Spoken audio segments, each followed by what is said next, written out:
nimanka dibadda ka qaylqaylaya ee la baxay awdal state tuug baatii war waxaad dadka ku leynaysaan sadaqadu la baxa oo ku soo caawiya dadkiina nolol bay u baahan yihiin Soomaaliland noolaato gala dagaalka aniga idhi maantana waxaan leenahay gala nabadda iyo waftiga aanu halkan ku kulannay gudoomiyaha gobolka Awdal waxaanu nahay tabliiq nabadeed baanu ku soconnaa qof hadduu hargamo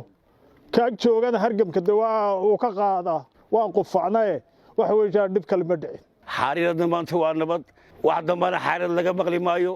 in la gabagabeeyay marxaatigeega ayaan u soo joogsaday xasaasiyadii iyo hadalladii xanafta lahaa ee dadan iska geyni ay isku mariyeen hawada maanta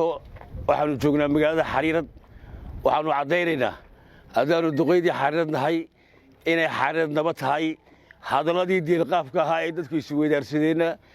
dabayli ha qaadaan la isla gartay xariiradna maanta waa nabad inaan nabadaan waxaan ku cadaynaynaa oo marag uga dhigaynaa labada gudoomiye gobolka waa taagan yihiin wax dambana xariirad laga maqli maayo duqeyda kalena waan salaamayaa waxaan ku soo gabagabaynayaa xariirad waa nabad intaa marka laga tago idigana waxaan leeyahay nabadda aynu ballan qaadnaan adkayno mar dambe ayaan wax la maqlin hadalla deelqaafka oo aan waxba labada cid midna u faa'iideynayaan la isweydaarsan wayna qaateen waana caddeynaa labaduba inay qaateen warta ilaahay baa mahadle ilaahayaan ku shukrino ilaahay isku keenay labadii gobol iyo madaxdoodii iyo mijahoodii ilaahay isku keenay awoodina ku marina ilaahay baa mahadle madaxda timiday ee labada gobol ka timiday ilaahay ha mashaysto cimrigana alla u dheereeyo nabad baan doonaynaa nabaddaa lagu nool yahay xumaantu dhaxal ma leh wanaagga unbaa dhaxal leh wanaaggaa dhaxal leh wanaagga kii diidan ilaahay ha soo hadeeyo talabaad dee waddanku uu badan yahay waddankana ilaahay baa lehay dawlad baa iska mas-uula nabaddana annaka u baahan iyakuna waa u baahan yahay gamahaan isaysannaa wax dambina naga dhici maayo wixii ilaahay samada ka keena ilaahay ha naga joojo masiibada kii wadana ilaahay ha soo hadeeyo alfur hadduu wada allah ha soo hadeeyo waxa loo socdaana waa nabaddaa inta qaadatay si adag u qaadatay awal lagu ilaalinaysay baan nahay sidii iyo si ka adagna waan u qaadanaynaa madaxda isku kaaya keentay maanta maamulka labada gobolba ka socota haddii ay gudoomiyeyaasha tahay iyo haddii ay ciidamada muxuu ahaa booliiska iyo milatarigaba waajibkii aad lahaydeen baad qabsateen annaguna waan idinku raacnay wax idin daba maray iyo wax idin garab maray midna ma lihi sidaa dadka waxaan u sheegayaa ninkii imikaba wax ku jiraan yuuna qarsani yuuna qarsan nabadii aan ahayn baan nahay iminkana waan adkaynaynaa midda labaad waxa weeye dee dhamac yar baa duushaye dhamacdii yareed caafimaad baan ka nahay dhamac yar baa soo duushay dhexda iyadana kaba dhicina meel kale ka soo duushay ilaahay baa naga dhex qaaday alxamdulilahi rabbilcaalamiin ilaahay baa mahadlaho haddaanan doqoniima isku kaaya keenin haddana dhamacda dhacday horta waxa ilaahay loogu xamdiyo kuwa soo gaadhay ee hawshaa markii ay dareen ka qaateen baana aad iyo aad mahad ugu leh waxaan leenahay nabadgelyadu waa qaali ninna uma danaha waxaan leenahay nabadgelyadan diyaar u nahay waa sidaan u ballan qaadnay horaan u ballan qaadno caasimaddaa degan dawladinama dejinin dee labada iyada qabiila isku imantuun baa dejinay laakiin fitan kalaa nagu soo dhacday iminka fitantiina allah naga dhex saaro heshiis baana ka nahay wax dhiboo dambena ilaahay baan ka baryaynaa waxaan halkan isku itaagnay inaan bulshada u caddayno reer Somaliland guud ahaan gaar ahaanna dadkan gobolka labada gobol degan ay xajiimaysay hadalladii yare ee warbaahinta la isku mariyey ay xajiimeeyeen iyaan u sheegaynaa in wixii xajiintii la xaadhay wixii la isku mariyey miidiyaha ee laga hadlayey hadduu cid xajiimeeyey waan iska raalli gelinaynaa waxaan leenahay nin walloba xajiintii ku gaadhay liq raallina ka ahaw wixii inaga tegayna الله inagu soo iyuna inagu soo celinin wixii dix yaala daad ha qaado wixii daa yaala dabayl ha qaado waxaanan bulshada u sheegaynaa cod dheer ugu sheegaynaa iyo cod gaabanba haddaan nahay dadkii gobollada labada gobol deganaa ilaahay dhigay maanta laga bilaabo xasarad iyo xajiinkeena raalli kamay haddaan nahay odayaashii awqaasha labada gobol ka soo jeeda raalli kamay waxaynu raalli ka nahay nabadaan raalli ka nahay taasaa lagu dhalaa taasaa lagu dhaqmaa taasaa lagu dhergaa taasaa lagu gaajoodaa intaa waxaanay anagu raalli kamay ciddii taa wadda ee filo meel naga soo gelinaysa naga joog baan naga daaban leen ama siyaasi ha noqdo ama ku danle ha noqdo nadaa baan leen walaal nadaa horta waa halkan dhacay hargab yar baa dhacay qof hadduu hargamo kaag joogana hargamka de waa uu ka qaadaa hargam yar baa nagu dhex dhacoodna saameeyey waan qufacnaye waxa weeyaan dhib kale ma dhicin quficina ilaahay uu naga caafiyey nabad ilaahay baan ka nahay qufacay ruuxa keenay siyaasiin baa keentay dhan kale ka imatay war siyaasiintu dhanka kale u shaqo tagtaan le oo beesha iyadna kula soo noqon siyaasadda dhulka kale siyaasiintu ha u shaqo tagto laakiinse beesha waa ka nabade hadnagala dhex baxdaan leenahay nabad baan nahay haddaan beesha xariirad nahay iyo xariiradeedna waaxigeeda wixii yara shuush yaradna soo dhex galay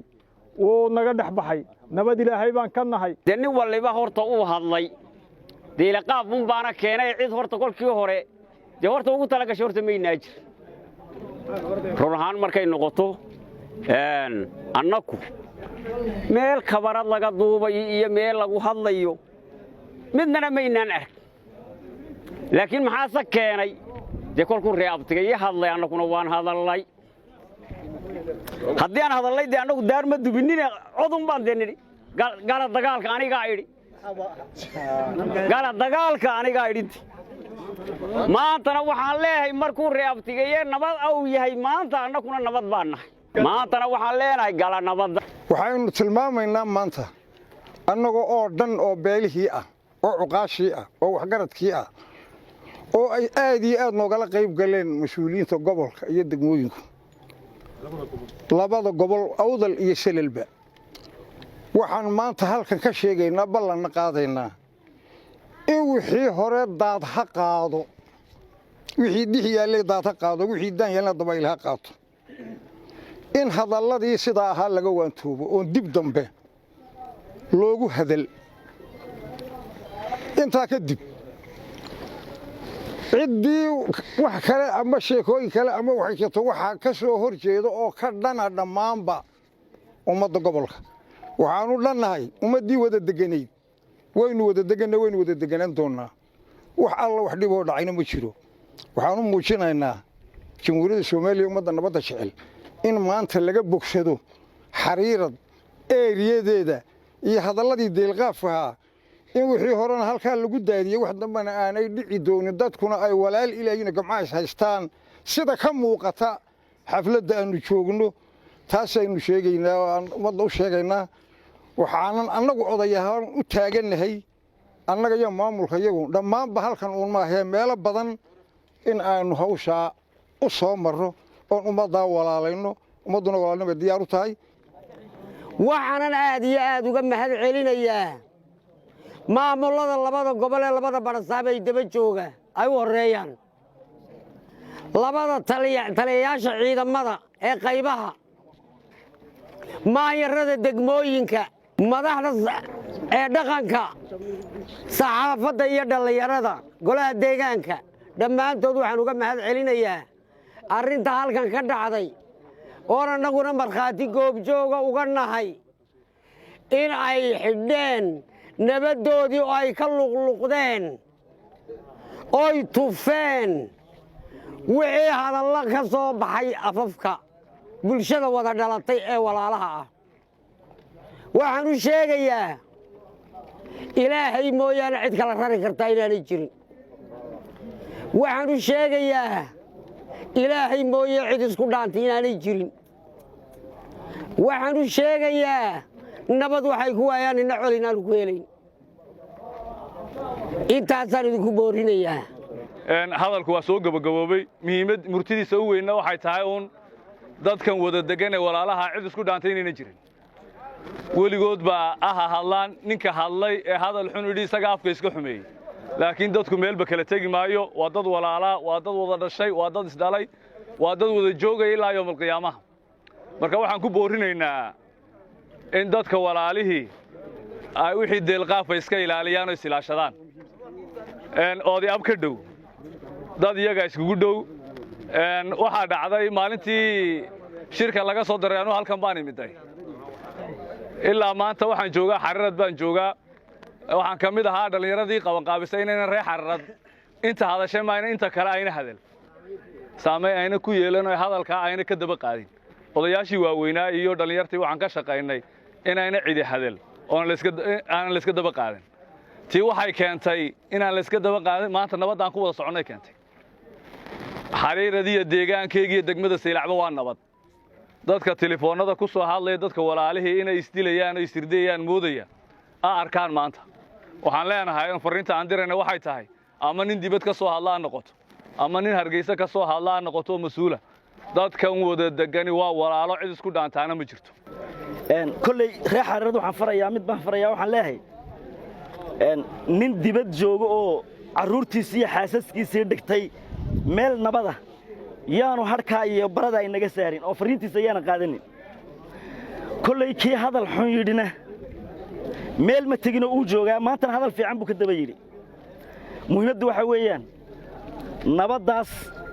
baa naas la nuugale baa la yidhi nabaddaa aan wala ilaalsanno farriinna waxaanu dirayaa dadkii meelaha naga soo juqajuqaynayey waxaan leeyahay arrintaa waan ka bogsannay xariirad nabad baa taalla gobolka salel iyo awdalba nabad baa taalla dhammaan nabad baan gacmaha isku haysannaa mar labaadkii waxaan soo dhowaynaynaa wafdiga uu hogaaminayo guddoomiyaha gobolka awdal marna ah jiif caaqilka gobolladan galbeedka jiif caaqil xasan ciid waxaan leenahay adigii wafdiga hogaaminaysa ee jananku ku jiro ee ciidamadu ku jiraan ee cuqaashu ku jirto ee maayaradu ku jiraan